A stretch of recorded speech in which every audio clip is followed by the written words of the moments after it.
आणि महत्त्वाची बातमी कोल्हापूर सोलापूरमध्ये समस्त हिंदू संघटनांतर्फे आंदोलन करण्यात आलेलं आहे। पुण्यामध्ये महापुरुषांच्या पुतळ्याची विटंबना झाल्यामुळे हे आंदोलन करण्यात आलेलं आहे। कोल्हापूर आणि सोलापूरमध्ये हिंदू संघटनानं हे आंदोलन केले। कोल्हापूर सोलापूरमध्ये सकल हिंदू समाज आक्रमक झालाय। थेट जाऊयात कोल्हापूरमध्ये आमचे प्रतिनिधी भूषण पाटील यांच्याकडे। भूषण, नेमकं काय घडलंय?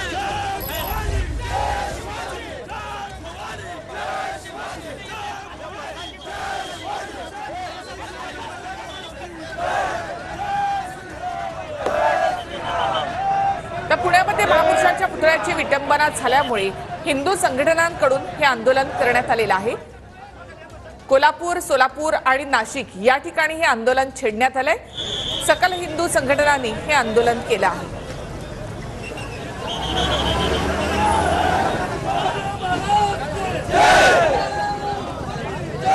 तर कोल्हापूरमध्ये रास्ता रोको करण्यात आलेला आहे। रस्त्यातच या आंदोलकांनी ते ठिय्या दिलाय।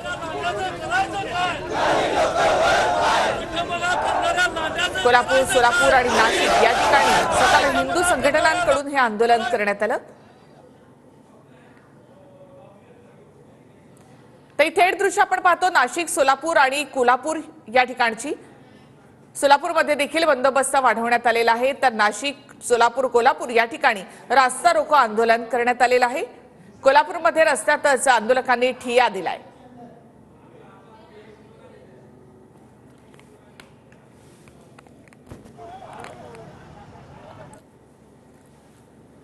तर महापुरुषांचा अवमान झाल्यामुळे हे आंदोलन करण्यात आलेलं आहे। याआधीच सकल हिंदू समाजाकडून संघटनांकडून याचा इशारा देण्यात आला होता आणि आता सकल हिंदू संघटनांकडून ठिकठिकाणी रास्ता रोको आंदोलन केलं जाते। थेट जाऊयात कोल्हापूरमध्ये आमचे प्रतिनिधी भूषण पाटील यांच्याकडे। भूषण, आंदोलकांचं काय म्हणणं आहे? नक्कीच गेल्या काही दिवसापासून राज्यामध्ये महापुरुषांच्या पुतळ्याच्या अवमानाच्या घटना आहेत त्या घडत आहेत। मग ते पुतळ्याचा अवमान असो किंवा स्टेटसच्या माध्यमातून हा अवमान केला जातोय आणि याच सगळ्याच्या निषेधार्थ आता कोल्हापुरातील सकल मराठा समाज किंवा सकल हिंदू समाज जो आहे तो आक्रमक झाला आहे। वेगवेगळ्या हिंदुत्ववादी संघटनांनी एकत्र येत आज रास्ता रोको आंदोलन केलेलं आहे। कोल्हापूरचं प्रवेशद्वार असलेल्या तावडे हॉटेल परिसरात हे सगळं आंदोलन आहे ते केलं जाते। आपण बघू शकतो किती मोठ्या संख्येने या ठिकाणी हिंदुत्ववादी संघटनांचे प्रतिनिधी, कार्यकर्ते मोठ्या संख्येने या ठिकाणी दाखल झालेले आहेत आणि ज्यांनी या सगळ्यावर या सगळा अवमान केलेला आहे त्यांच्यावर कारवाई करावी अशा पद्धतीची मागणी केली जाते। काही दिवसापूर्वीच पुण्याच्या हडपसरमध्ये देखील अशी एक घटना घडलेली होती आणि त्याच्याच पार्श्वभूमीवर हे सगळं आंदोलन आता केलं जाते। गेल्या 15 ते 20 मिनिटांपासून नक्कीच भूषण, थेट आपण जाऊयात नाशिकमध्ये आमचे प्रतिनिधी चंदन पूजाधिकारी यांच्याकडे। चंदन, नाशिकमध्ये सुद्धा आंदोलक आक्रमक झाले।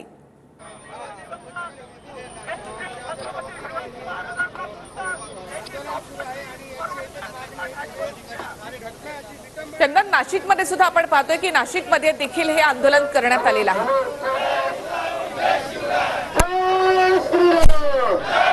तर नाशिक, सोलापूर, कोल्हापूर या तीनही ठिकाणी आपण पाहतोय की पुण्यामध्ये महापुरुषांचा अवमान झाल्यामुळे सकल हिंदू संघटनांकडून हे आंदोलन केलं जात आहे।